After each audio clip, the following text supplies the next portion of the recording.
तर मोठी बातमी आहे। संतोष देशमुख हत्या प्रकरणात वाल्मिक कराड सध्या तुरुंगात आहे। मात्र तुरुंगात वाल्मिक कराड मोबाईल फोन वापरत असल्याचा दावा अंबादास दानवेंनी केला। त्यामुळे अनेक प्रश्न आता उपस्थित झाले असून यामुळे नवा वादही उफाळलेला आहे। पाहूया। आजही वाल्मिक कराड जेलमधून वेगवेगळ्या गोष्टी करत असतो। एकदा तर माझ्या समोर एक माणूस बसलेला होता, त्याला फोन आला वाल्मिक कराडचा। हे राज्यासाठी घातक मस्साजोगचे सरपंच संतोष देशमुख हत्या प्रकरणात वाल्मिक कराड सध्या तुरुंगाची हवा खातोय। मात्र वाल्मिक तुरुंगात असला तरी बीडमध्ये वाल्मिकची गँग मात्र सक्रिय असल्याचं बोललं जात होतं।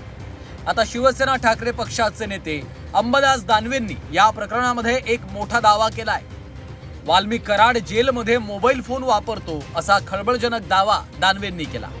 इतकंच नाही तर माझ्या समोर बसलेल्या व्यक्तीला वाल्मिकचा जेलमधून फोन आला होता असंही दानवेंनी म्हटलंय।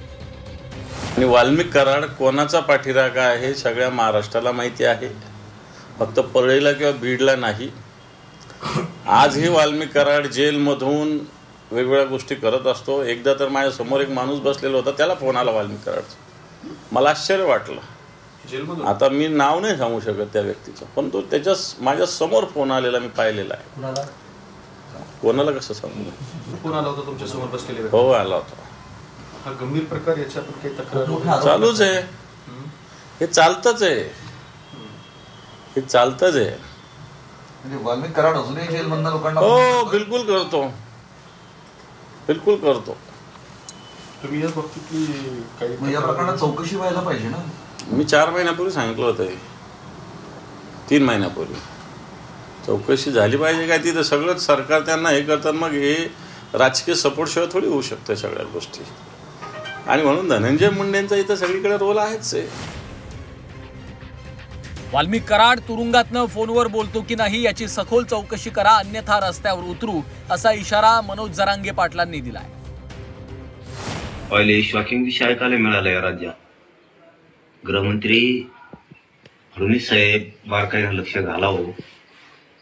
हे राज्यासाठी घातक आहे, इतकं घातक आहे की एखादा आत्मघातकी दहशतवाद्यापेक्षाही घातक, महाघातक।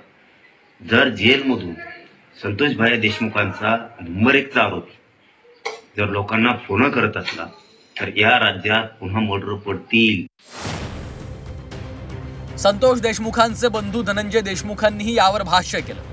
फोन कॉल डिटेल्ससह संपूर्ण तपासणी होणं गरजेचं आहे अशी मागणी धनंजय देशमुखांनी केली आहे। आणि जो छोटा फोन आहे तो नेमका कुणाचा आहे, त्याची कॉल डिटेल्स आणि त्याची सगळी हिस्ट्री हे जेल प्रशासनानं तपासून जरी आज त्याच्यावर आरोपी म्हणजे त्याच्यावर गुन्हा दाखल झालेला असला तरी त्या फोनवरून कोण बोलत होतं, बाहेर कोण सूचना देत होतं, आणि आता जे जेलच्या बाहेरचं जे चाललेलं आहे, जे काही सूत्र हलत आहेत, जे काही आरोपीचे बॅनर लावत आहेत, कोण लावत आहेत, तर ते अजितदादा यांचे पदाधिकारी आहेत।